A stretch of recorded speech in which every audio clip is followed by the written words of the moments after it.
kuy woote dialogue da ngaa tële. oui. ci jamono yi Macky Sall. moo fi taxoon wax tamit ne moom gëmul dialogue. moo fi taxoon wax ne moom du dialoguer koo xamante ni da ngay jël pistolet teg ko sur la tempe. Voilà xam nga loolu c'est pas des choses qu'on a inventé hein. moom c'est des choses yoo xamante ni c'est des voies de fait. moo fi taxawaat wax également ne Sénégal amuñu problème de système politique amuñu problème de société problème koom-koom je suis tout à fait d'accord problème koom-koom moom c'est un fait c'est avéré am na ci réew mi. problème société tamit gëw ma ni am nañ ko amoon nañ fi événement mars 2021 jàpp 2023 ça c'est si beneen cadre la woon. mais jamono ji élection day am nit ñi dañuy xëy dem vote ji.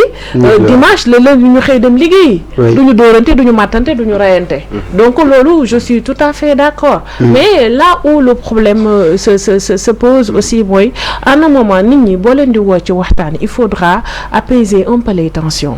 parce que boo opposé woo pendant plus de 10 ans wala 10 ans nga xeex. lu nekk nga daj ko ci lu nekk fekk la ci également ba nga jot bopp réew mi nag je pense que ni en un moment il faut savoir lâcher du lest te nga jël sa digg ginnaaw gi nga bàyyi ko nit yi. parce que ku boot bukki xaj mbaw la.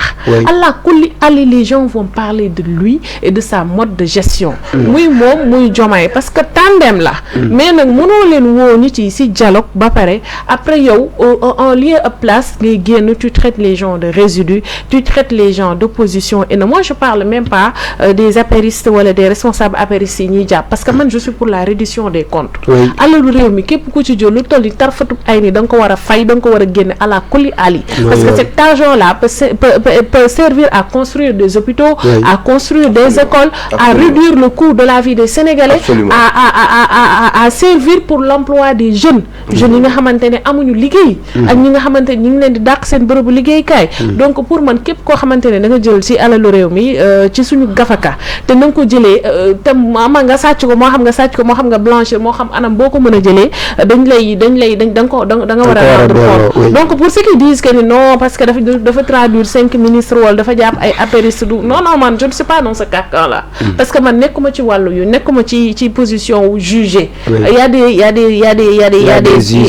a des juges qui sont là et puis il y a des corps de contrôle yu fi nekk il y a des paramètres qui sont là ngoo xamante ne képp koo xamante ne def nga lu dul yoon ci suñu moomeel ci suñu alal dinañ la saytu topp loolu ba lijjanti la ci côté boobu donc man considération yooyu nekkuma ci mais je dis que tout simplement waxtaan sax boo ko bëggee ak say doom en un moment donné boo bëggee say doom dégg li ngay wax mais di nga wàcc niveau bi di nga am ci tempo boo xamante ni moom ngay waxee ak ñoom je pense que nit ki bu nekkee sa vis-à-vis nag war nga am benn considération boo xamante ni war nga ko am par rapport à cette personne. Il faudra que Ousmane Sonko se départisse un peu de l'habit d'opposant mu daal di sol nag pleinement mbubu premier ministre bi sol xam ne non mais c'est vrai xoolal c'est vrai gis nga yàlla dëgg rek la bëgg il faudra xam nga gatsa bi mu wàññi ko tuuti nag vraiment mu wàññi ko tuuti mu bisaab bi mu def si tuuti ndox voilà affaire bi non pas vingt ñun ay musulman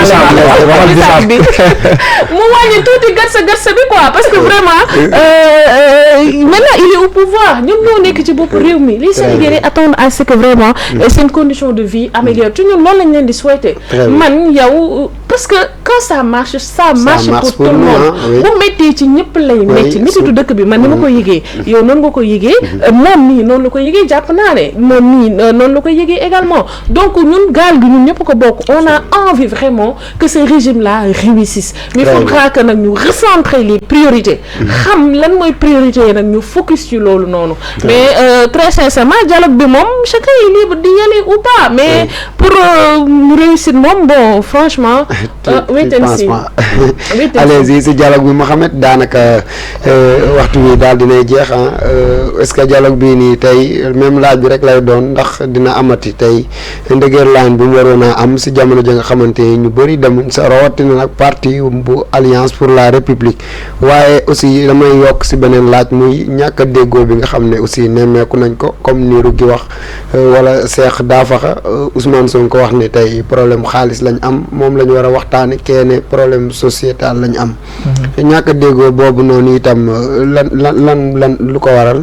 Non, dans un premier temps le dialogue a tout son sens. Dialogue bi c'est normal parce que réew buñ la jiitalee boo nekkee ci bopp réew mi war nga waxtaan ak ñëpp ñi nga xam ne dañoo nekk ci secteur différents secteurs yi bu ngeen mën a am asseoir ay solutions yoo xam ne ça arrange bien évidemment tout l'ensemble des secteurs loolu c'est normal moo tax le dialogue a tout son sens maintenant président ak le premier ministre non réeroo amul non yàpp réeroo amul allez-y oui et voilà le président de la République a parlé des différents problèmes yi nga xam ne moom la ñuy jànkonteel ci yenn secteurs yi maanaam il s'est appesantir là-dessus le premier ministre s'est appesantir bien évidemment sur le problème économique question de kii la rek mais c'est pas une question de déphasage wala ñoom ñaar dañoo réeroo déedéet loolu amul très bien voilà parce que ñoom ñaar ñëpp li ñuy wax c'est quelque chose boo xam ne mën nañ la ko démontrer par A plus B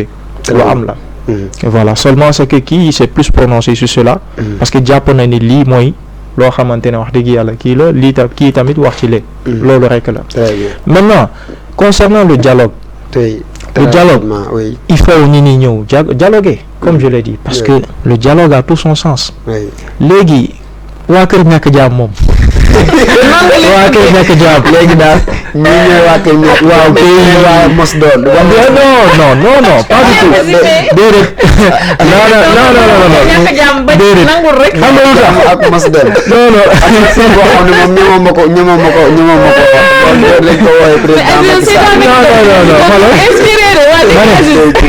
Aziz waa kër ñàkk jaam ils sont dans les rôles ils sont dans les rôles parce que boo gisee ay nit di taxaw naan ay non les 5 ministres nangam sangam le président Ousmane Sonko waxoon na fi xam nga man du ma ñëw dialoguer bu fekkee dañoo teg pistolet sama tam mais il faut contextualiser les choses on n'est pas dans le même contexte le président le dialogue c'est le dialogue hein? Non le dialogue c'est le dialogue certes mais le contexte a un sens parce que chaque élément lorsque tu l'enlèves dans son contexte tu dénatures complètement le contexte donc il faut contextualiser les choses nous on était dans une dynamique où le peuple sénégalais avait confiance en nous et c'est-à-dire tout le monde savait que si on partait aux élections on allait gagner le président Ousmane Sonko avec bien évidemment carré ak posture bi mu amoon mais c'était l'hyper favori le président Macky Sall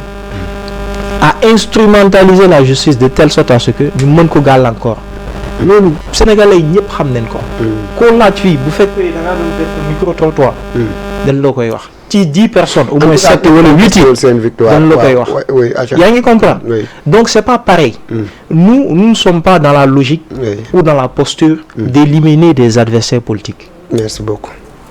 C'est pourquoi il faut savoir bien évidemment faire la part des choses. La part des choses, très n'est-ce bien. pas? Oui. Nous ne sommes pas dans cette dynamique-là. Li koy wane mooy législative yi. lii mbër bi doon wax Albouri. mu ne maamam bu ko kenn doon tooñee. day bàyyi ba ñu mat fukk mu boole leen duma. boole ñëpp duma. loolu lañ leen def. en tout cas yaa ngi comprendre. très bien. ñoom actuellement. oui. xam ngeen seen problème mooy lan. tey nga jeexal foofu. seen problème actuellement. mooy ñun li ñuy def rek. si lan la ñu mën a sukkandiku éléments yoo xamante ne vraiment c'est pas solide dinañ ci sukkandiku pour mën a dal ci kaw parti au pouvoir. très bien. Et ce sont des éléments qui sont pas solides. Tu vois. Parce que la Cour des comptes a eu à faire des rapports yoo xamante ne c'était pas sous notre magistère. Oui. N'est-ce pas? Oui. C'était sous la présidence du président Macky Sall. En tout cas pour résumer, qui est de l'APR. aller plus vite. Donc ces rapports-là, oui. il fallait les exploiter. Parce que fii conco amatu fii ah. loolu mooy seen problème nag. jërëjëf merci beaucoup maanaam conco bi ñu dindi. en tout cas merci beaucoup Mohamed. Abdoul Aziz maa ngi ma une minute. non maa ngi ma une minute. dama xam ne li nga bëgg a wax. waaw ñëpp même waa Kër Ñàkk Jom comme ni nga ko waxee. ñàkk a jàmm ñoom nangu nañ redisser doo compte. ñëpp a ko nangu loolu moom pour résumer rek daanaka ñëpp a si ànd. kon nag jàpp. donc lenn rek laa muy jeex foofu. le dialogue a tout son sens. merci beaucoup. Nous sommes un parti qui est tout le temps en phase avec le peuple sénégalais. Très bien, jërëjëf. Qui veut tout le temps être en communication avec le peuple sénégalais. S'inscrit dans la dynamique du dialogue. Très tout bien. le temps gouvernant ce pays-là, sans pour autant utiliser des éléments yoo xamante ne. des moyens de pression là. pour yónni pour woo nit ñi pour ñu ñëw fekk ñu ci dialogue bi. jërëjëf merci beaucoup. donc sur le dialogue a tout son sens. ñuy bëgg a ñëw nañ ñëw ñu waxtaan waa Kër Ñàkk Jàmm moom seen problème mooy actuellement. reddition des comptes loolu actuellement moo leen jàpp ba tax nag mënu merci beaucoup merci beaucoup Mohamed di la jaajëfal baax a baax Cheikh Danfakha malheureusement bëggoon naa ñu waxtaan tuuti si kaw Lat Diop mi nga xamante ne nii mooy seen leader mais temps bi permettre wuñ ko vraiment amoon mbégte dalal la bàyyi la rek nga tàggatoo. waaw mais le plaisir est partagé. waa mos dem bu dal dañoo nekk suuf rek léegi ñu ngi koy waa ñaari jàpp quoi amul problème waa mos dem ak mos dem waa mais di gërëm ñëpp. di am mbégte bu baax a baax ci invitation bi. di leen sant di leen gërëm. lu émission bi di wax ni nii la. affaire bi doy ay xeer yi ñuy sànnante wala ay loxo yi ñuy dóorante. waaw débat d'idée la contradiction la. man li ma gën a neex ci moom gis naa ci moom dal gis naa ci moom xam-xam. gis naa ci moom benn esprit de dépassement boo xam te il s'est encaissé. loolu c'est important. voilà mais nag bu dee nii ngeen fas yéene yor réew mi il faut être ponctuel. l'assiduité la ponctualité dafa nekk ay éléments fondamentaux yoo xam kuy aspirer ci développement. mënuñu la convoquer 4 heures nga ñëw 17 heures. une heure de temps de kii normalement bu nekkoon classe du dugg. jërëjëf voilà c'est un cas de force majeure loolu du habitude boo xamante ne damay faral cas de force majeure la voilà. en tout cas merci beaucoup Cheikh Danfakha coordonnateur bu mouvement ànd dekkil ngor di leen jaajëf